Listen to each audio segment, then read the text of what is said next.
Hey guys, welcome to the MC Anime Podcast. We cover anime, geek culture, Japanese aesthetics, and Asian studies. We are a multi-fandom podcast, and you can expect to hear topics in your favorite hobby or fandom activity potentially. You can find MC Anime on Google Podcasts, Spotify, Apple Podcasts, and YouTube. Also, please check out mcanimepodcast.com, our website. Furthermore, stay tuned in for another episode.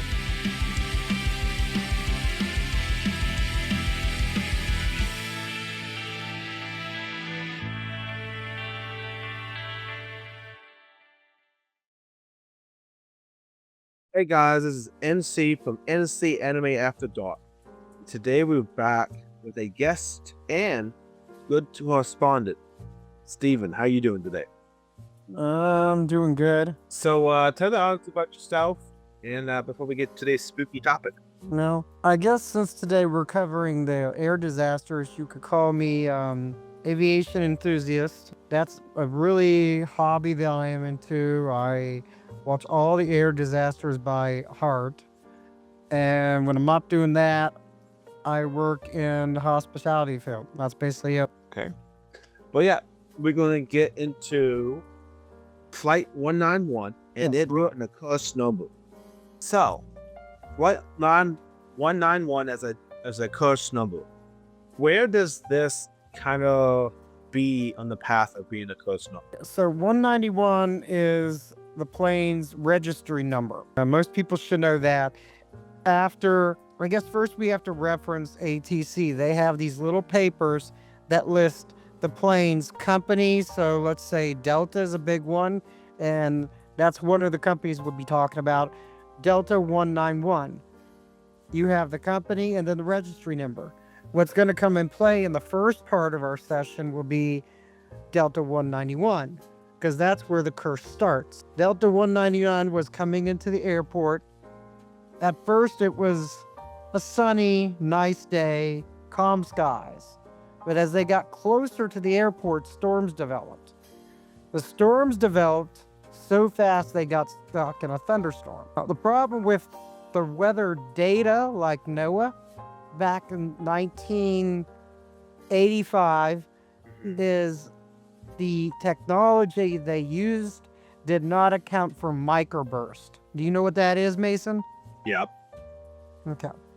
So essentially, the flight's coming in, they're rigged and prepared for landing.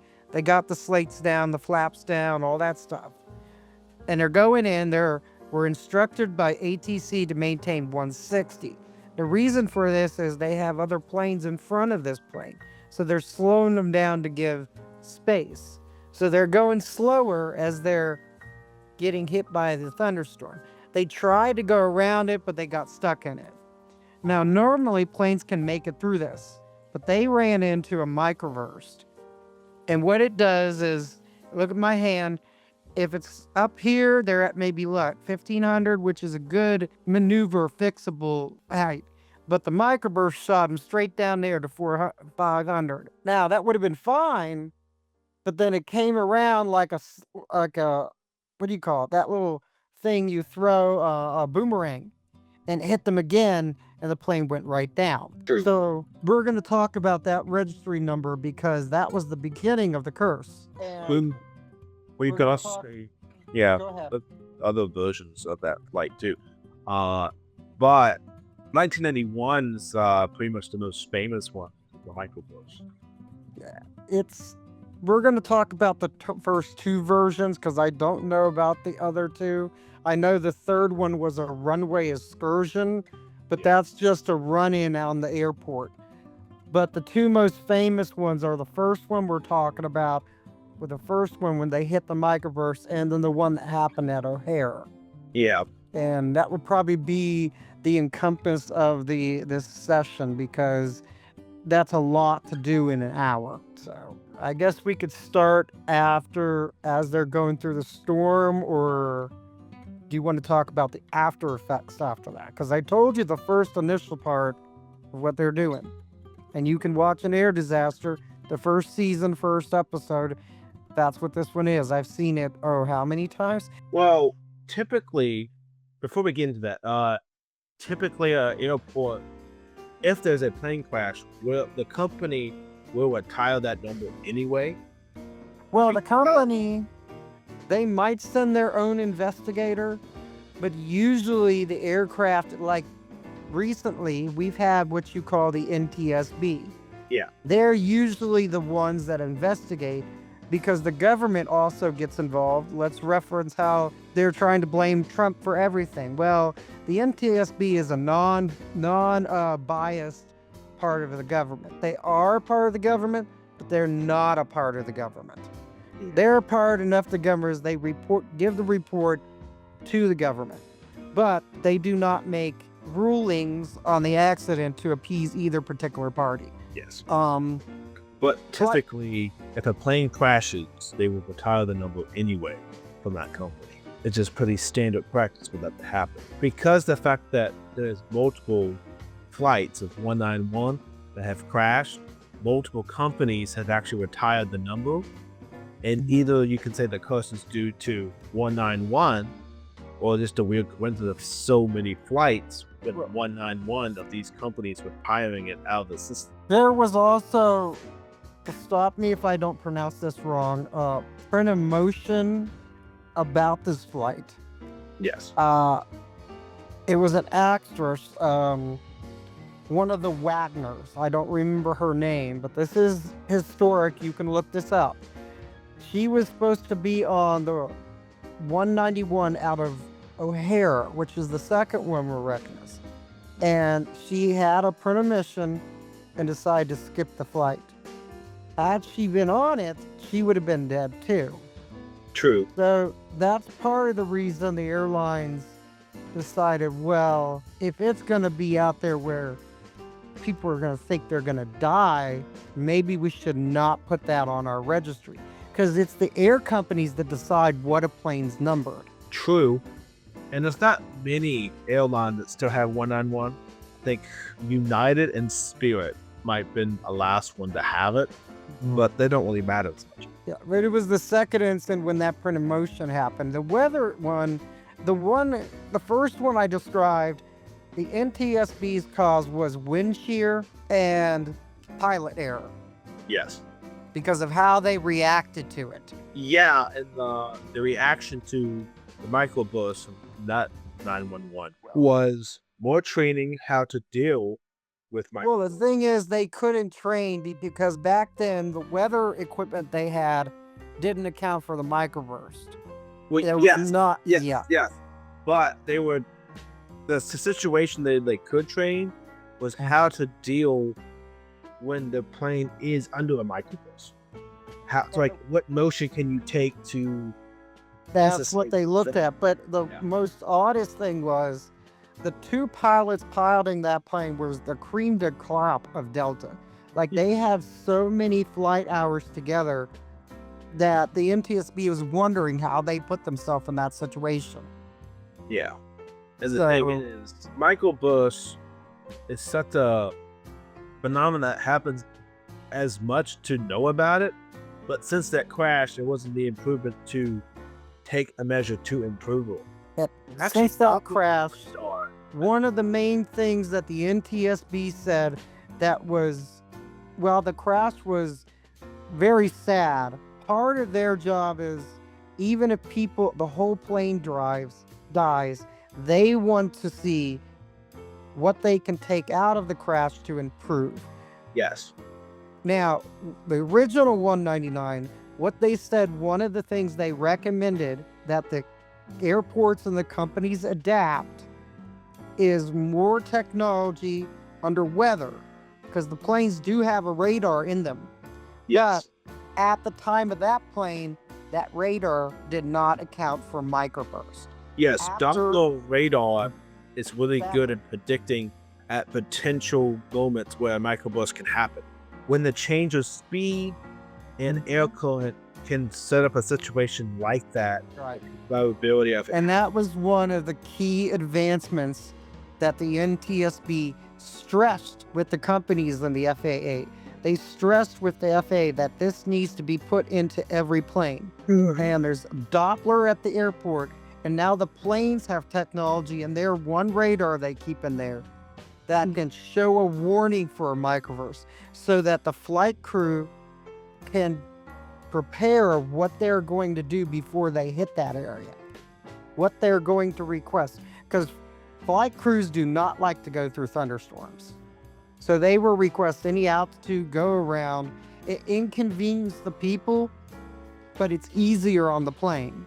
Yeah. So that was the main problems in the first one. The thunderstorm that developed, the lightning, and the person's decision to decide to go towards the direction they thought they were avoiding the first storm, they actually got caught in another. Yeah. And until they got hit by that microburst, they were real close to the runway. True. And it was very sad and horrific.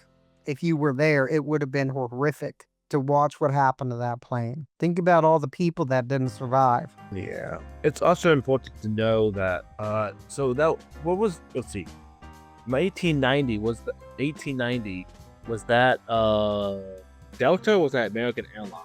Okay, the first one was 1985, 1 year after my birth. That was Delta. Okay, American Airlines is the next one. In fact, I have a screenshot. If you give me a second, I can read it to you if this thing won't close. Hold on. Yeah. I'm just trying to make sure it doesn't close. Okay. A microburst and a localized downdraft were the main causes of that crash, according to the investigators' findings. So in 1985, I was wrong. They did not fill the flight crew. The flight crew did as much as they could with the situation they were given. Yeah. And that's what a lot of people should take note about airplanes. They blame the fact that the plane crashed, but the flight crew can only try to save that plane of the situation that they are presented to. Yeah. They're not perfect. Well, it's also similar to, like, 191 as a flight is similar to hotels not having the 13th floor. It's just that it's superstitious in that if 191 is not there, there's maybe not a chance of an incident to happen again. Well, after the first 191 didn't cause much of a loss of the industry. For a couple of months, people were like, "Oh my, I don't want to fly because of this plane just crashed." Yeah. And then we're done with this, and we fast forward to the second one. You understand why people were nervous about flying. That and the actual plane that they were flying in. True. So for the first one, what's other questions you have? Because we've identified what the investigators said were the main causes beyond the thunderstorm. But the thunderstorm helped create the microburst and the downfall. Because you got to think, they're up here, the downfall, they get pushed down, and here comes the microburst and pushes them down even farther. Now, what the captain tried to do was he tried to give the engines full force, because that's supposed to stop the fall. They were almost out of it, but then the boomerang came around and pushed them straight down. They hit what I would call a ridge, and they bounced. They hit a speedway, hit a car. That person was killed altogether. And then where they came to rest was a water tanker that was on the runway. They hit the side, and the plane split in two. But see, it splits in two because that's how the company designed it. The idea of that splitting is to attempt to save people. And it actually worked. There were survivors of this crash. True. So survivors is because the overall design of the plane. I wish people would know that. Just like there's another superstition that's actually a positive one about airplanes. Yeah. Here's a question for everybody and you. Where is the best place to sit in a plane? True. It's going to be typically in the middle. back. Yeah. Because of survivability. People have this in their brain, and it's true. More survivability is going to be in the rear because planes split apart, and the tail section survives. You don't want to sit in the front because it's the first section to go, and that's where first class is. So yeah, and one of the things with the American Airlines Flight 991 was that one of the people who were like before it happened was a person named David Booth. He was speechless in front of the TV. He knew the event was coming, but he had not known it was going to occur. And the FFA at the time actually was in contact with Booth in the weeks leading up to the disaster. Booth claimed that he had prophecy dreams of this crash going to happen. He wasn't a suspect, but authorities were trying to figure out his dreams, in quotes. Did he really see it before it happened? I don't know why they, interviewed him, but they kept in contact because of that. So what do you think of David Booth? Well, that he had? Okay, his dreams sound more like a premonition, where he's had a dream over and over again, and he's afraid it's going to be coming true. That's a premonition. Okay, let's think about the movie Final Destination. Yes. The first one, that young man got tipped off the plane because he had a dream, and he started to fight because he knew the plane was going to explode. That you could reference to this Booth character. Everybody on the plane died in 191 because of what happened to the plane. The technical aspects I know everything about. I did not know that story about Booth. That's very interesting. Booth's story is interesting because these prophetic dreams that he was having was weeks before the O'Hare incident in 1979. And the thing is, authorities interviewed him not because he was a suspect, but they were fascinated as him as a person of interest, I guess, to see what he knew, see if he had other information to give, which completely deadly. I mean, obviously, they proved what it was, but him having any clarity on it actually happening is also just a weird coincidence. And then after the plane crashed, I can guarantee he became a person of interest. Yeah, I definitely could have. That's one instance of 191. Now, with the other one, you also have the JetBlue incident, which is a crazy pilot in 191 as well. That one I'm new of too, because I only focused on the two main ones, because I didn't think we were going to have a lot of time. But the O'Hare one's different because there was less weather involved. It was technical difficulties. Yeah. Well, the JetBlue flight 191 was a crazy pilot. The experienced plane pilot turned to the first officer in the cockpit. They said, "We need to take a leap of faith. We're not going to Vegas, and I can't be held responsible when this plane crashes." So he was doing religion, terrorism, sins. He was erratic, all that stuff. Well, this is Captain Clayton Obson. I think I said his name right. He has been flying since 1988. He had a panic attack, but no one knew why he had a panic attack. It turned out that he turned off the radios, dimmed the monitor, and leapt out of his seat, ran into the cabin screaming about Jesus. And this is on JetBlue, which is a smaller company. I believe there's a JetBlue flight 191. He was on a rampage. He had to be held down by the captain, the cabin crew, and the passengers because he was so crazy. He locked the captain out of the cockpit. He took control of the plane, which was Jason Dole. Now, how common is a captain like this having a panic attack, going crazy? Well, my question would be is how did he pass the medical and the psych physicals? Because yearly, airplane companies especially require their pilots to pass a medical physical. Oh, this was sleep deprivation. Yeah, and the other question is why did the co-pilot leave the flight deck? Because he's a lot left because of his sleep deprivation. He had a panic attack and completely going loony because he didn't get enough sleep. So how important is a pilot's sleeping habits to fly a plane? Very important, because in several instances through air disasters alone, which are true stories, NTSB, sleep deprivation for a pilot is terrible because they need a certain amount of hours to turn around and go back. Imagine if you're a pilot and you're working for whatever company. You mentioned JetBlue, so let's say JetBlue, and you have an evening flight that you come in around midnight. And then they want you to do a 5 a.m. flight. You're only getting how many hours of sleep? True, you're not getting a lot of sleep. Yeah. Maybe 6 So- if you're lucky.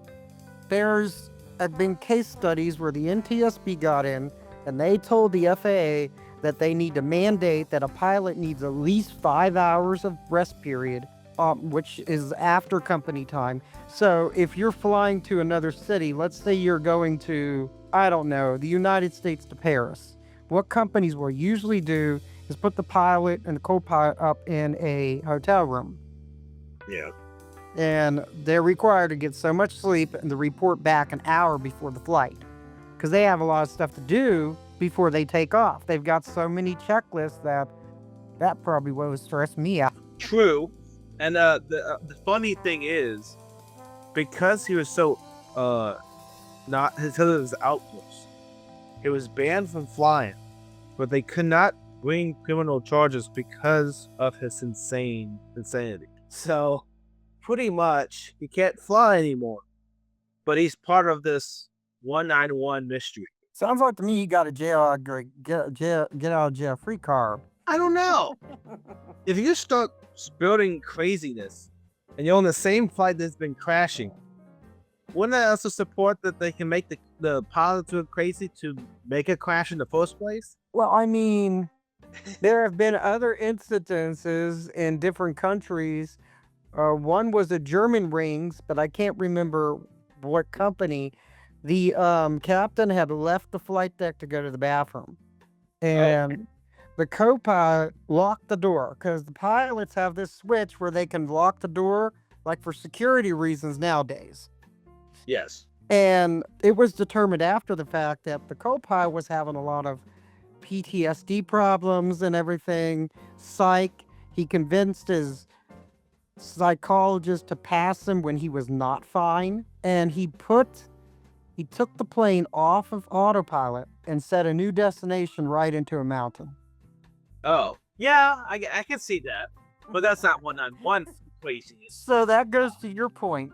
Yeah. It's a little bit off the topic, but you brought it up. True.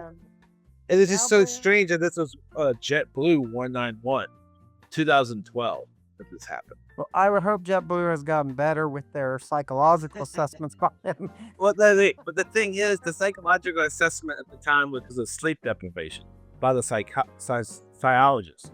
So, in theory, it was fine to fly. It's just they didn't monitor the sleep levels, which I guess he had underlying craziness that it went under the radar, and the sleep kind of made everything more. I don't know.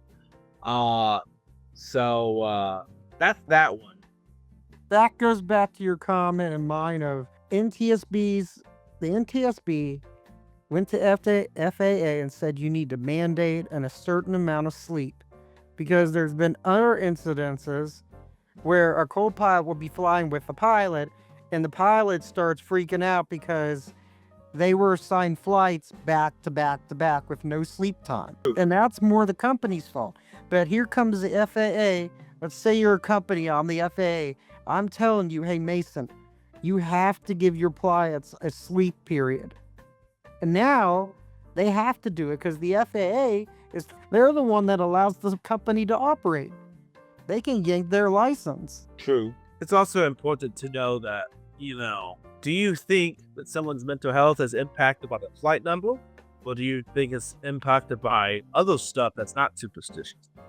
Well, you got to remember, pilots are people, and people have life problems in life. Yeah. A couple pilots have gone insane and tried to, or put their planes to death because they had financial problems. Yeah. And there's a lot of episodes on Air Disaster. I think you should check them out. I watch it because it's pretty interesting, like the different stories, why they happened, what was investigated. It's not just the crashing of a plane. In several of the episodes, the plane comes down in one piece. True. Because you got a hell of a flight crew. Canada recently had a hell of a flight crew.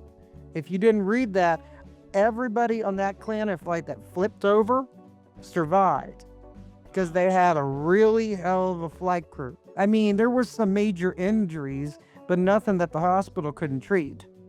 True. And some other honorable mentions of Flight 191 crashes is pretty much the Kamar flight. No, the Kamar Flight 191. It was 6 years before, so this is about 2006. Kamar Flight 911 was in Lexington Airport in Kentucky. It was going for Atlanta. The plane went down the wrong runway. A shorter runway than was a safe for a plane its size. It overran the runway. It crashed just past it, and then 49 were killed. So what is the likelihood that you're going down the wrong runway and you overrun it? Like, what's the process of that? Overrunning should be rarely, because the pilots know the length of the runway. And unless there's a technical problem, they went down the wrong one. So they had no experience with this one as much. Going to the wrong one should not happen, because the airports have those runways and the sideways. They have a special name for them, but I can't remember.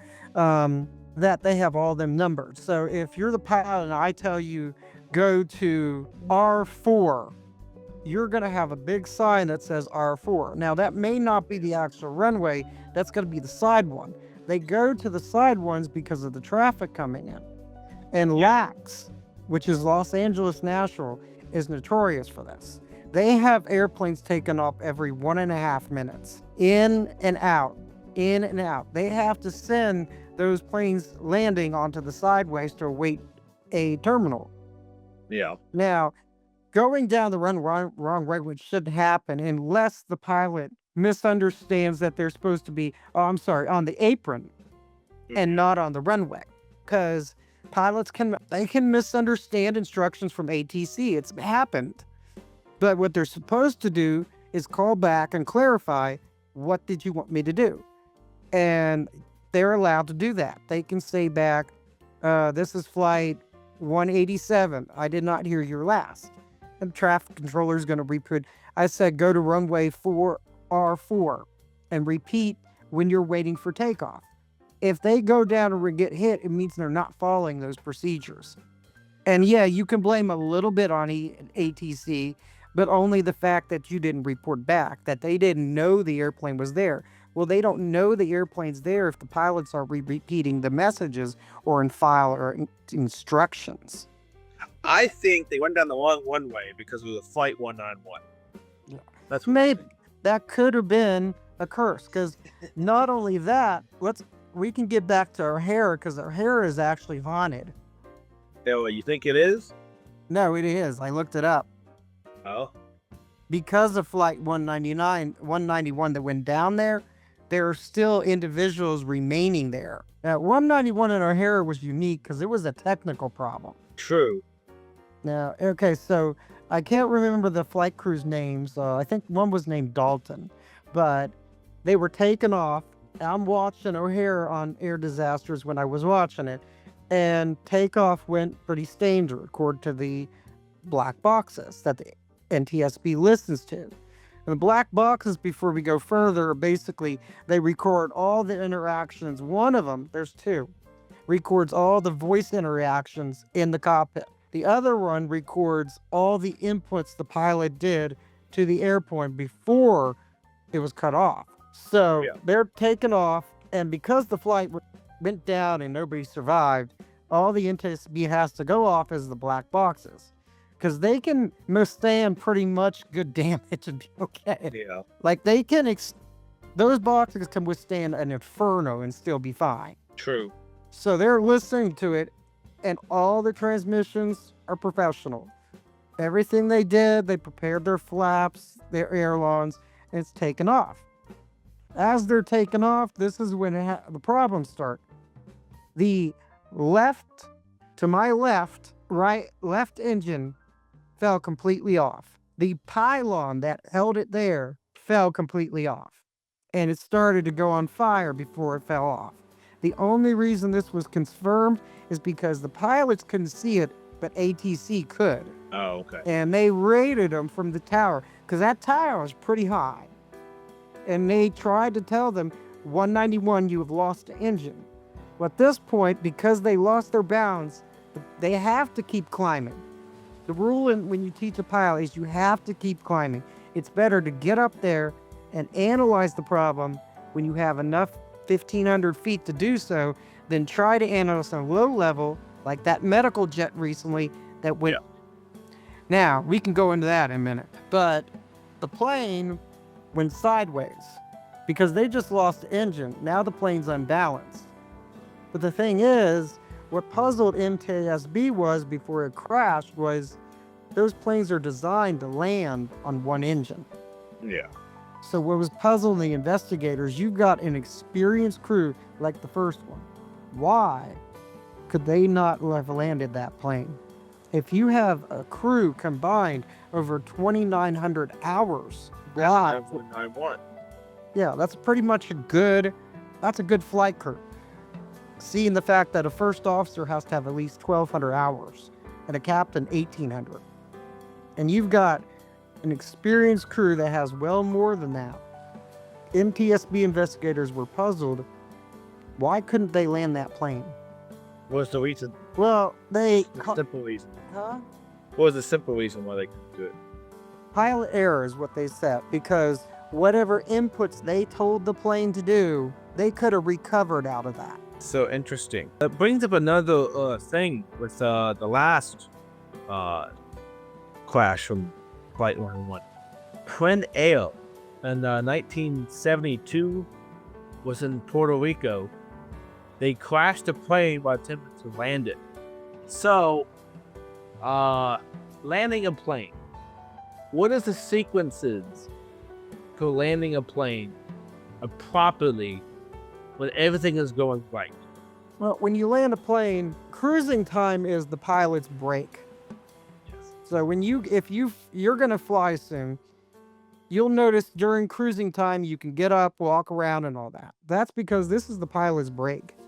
They are most busy on takeoff because of the checklist they have to do.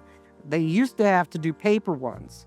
Now it's all computerized. And it also depends on the kind of plane you're flying on. A 777 is a computerized checklist. Now, that's why it's hard. As the computer has it, as it's telling them, did you get the flaps correctly? And you don't want to mess those up. Because if the flaps are left out, it can cause a plane to crash. True. Flaps and ailerons are needed to gain lift. If you don't have a lot of lift, well, you're fatal, because a plane needs lift to get airborne. Yes, and as you're landing, you need to do the procedure to open up the wheels. Flaps are used for two different things. They're used to help, and they're used to go down. Now, you're talking about landing, so the plane's going down. They're counting down the feet. Now, nowadays, you can have the autopilot do most of the work until it's landing. True. Now, they're counting down. Actually, the autopilot can fly the plane completely. Yeah. But flaps are used to, if you feel that hit down and you're going real fast, and some planes you can hear the wheel go, it's because you're going too fast. And the pilot came in too fast. But the flaps are fully extended. You can look at that on Google. Those flaps are used to slow the plane down. They also have the air brake.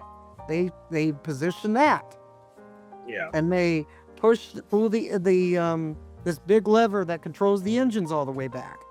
So they're reversing everything they did to take off, but it's a long checklist. So that's usually why once the pilots line up with the airport using, I think it's called a LIS, which is a computerized system that if it's foggy, the computerized thing will give them lights and show them where the runner is. Because most accidents happen on takeoff and landing. Gotcha. And with the different Flight 191s that we mentioned, which one is the one that stands out the most to you? I would actually say O'Hara, because that was in a bad area. Think about it. O'Hara, is it not near New York? O'Hara's in Texas. I think it's New York. Yeah, I think it's Texas. But you keep going. Yeah, So, yeah, it's Chicago. Oh, Okay. Chicago. Okay. Yeah. Well, I would think because of the way it crashed, it made a lot of people scary. Plus the fact they could see themselves crashing. Because that particular flight, which this probably will not be mentioned, was testing out a new feature for the airline. Visual takeoff. Oh no. Oh yeah. They don't do that anymore. And with that being said, I think with the virtual takeoff being a feature, it's important to analyze why it was done and the scope of the people on it. So you're flying the plane sideways. You're seeing the incident happen on a screen, on the TV, on the airplane. You can also see some out the window. So you're sideways. Also, You shift this way. they also saw the engine on fire.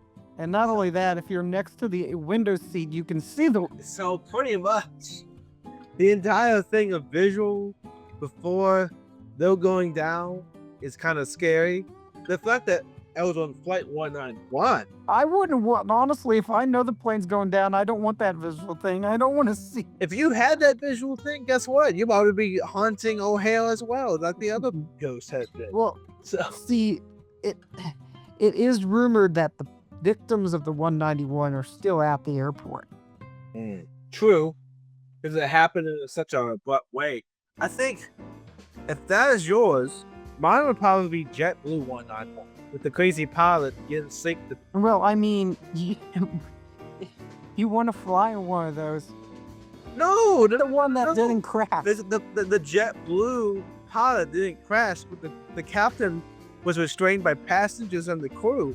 The co-pilot locked the door. Well, I mean, He was screaming, Jesus. you need somebody to fly the plane, unless, of course, you have autopilot. Yeah.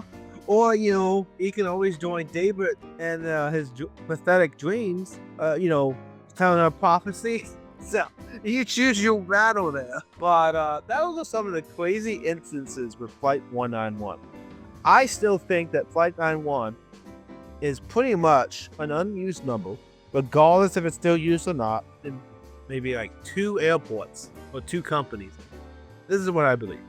Oh, If 2 other airlines with 191 still active, do not go on it. How about that? Just retire it all together. To address that, people, after the first one crashed, and people were afraid of, after those first 2 crashed, people were afraid of flying. Not only because of the designation number, but because of the type of plane. Yeah. Yeah, literally, and this is documented on the one, NTSB was getting reports because of the safety things that people were rescheduling their flights if they saw it was a DC-10. A DC-10 is dignified because it has a 3rd engine on the top of the back. Yeah. Or if it had the designation Flight 191, they were literally canceling their flights and trying to book a different one. That's crazy. That's crazy. So pretty much paranoia, given a captain, given someone's weird dreams, or people not wanting to fly, is pretty much probably the resulting pattern of Flight 191 curse. Is the aftermath of it happening. The sideways it flipped, the microbus going down, another crash while landing, and going in the wrong runway as well. So Except for the sideways one, and again, that was totally recoverable if they... it doesn't matter. The pilots didn't know what to do because of Flight 91's jump scare. So pretty much you're seeing the crash, and you have the jump scare right on the screen, and then you shocked to death, and you planes crash, but here, let's make it better. We're gonna put a TV screen so you can see the takeoff. Oh my gosh. I think Flight 91 as a cursed number is pretty applicable in this case, without a doubt. And people with numbers will try to find meaning. They're not going to find it. They're going to do all these other theories that I'm not going to go into. What I know is that 191 has some really weird stuff associated with it, and that's what I'm going to leave. Now, let's talk about the takeoff angle, because you were wondering about that. I'm going to use a more modern example. I pay attention to this podcast like yourself. His name is Captain Steve with 3 E's. Gosh, you. Okay. Okay, now, no, let me finish. He's a legit person, he's not me. And he addressed the medical plane that went down. He did a special podcast that took like almost 30 minutes compared to his normal 5 minutes. And he explained what happened. Now, 191 took off like this. Had they got all the way up, they would have survived, because when you get all the way up, you're at 1,500 feet. There's plenty of survivability room there. Yes. Problem with the medical one is they were barely 500 off the ground. Now, the guy's talking about it. He said also, several things went wrong, and I'm quoting him, because of the angle that medical came down, like this. He said a plane should never be in that angle. It's next to impossible. But ATC and the local controller both tried to raise this plane. No answer. It was like a ghost plane. They went back and forth trying to raise this plane. Something happened within that 1 minute and 90 seconds that it was in the air. Either the pilot passed out or they had mechanical problems, because that plane came down faster than the 747. But yeah, so with that, we established that Flight 191 is a cursed number. And our conclusion is that we should never be able to fly on Flight 191 like they did before, and hopefully never again. So, Stephen, thank you for being here. And hopefully Flight 191 as a cursed number. Thank you. And that's our Call You podcast. We bring creepy to you, mature, and anything else and paranormal on this site. All right. Bye, guys.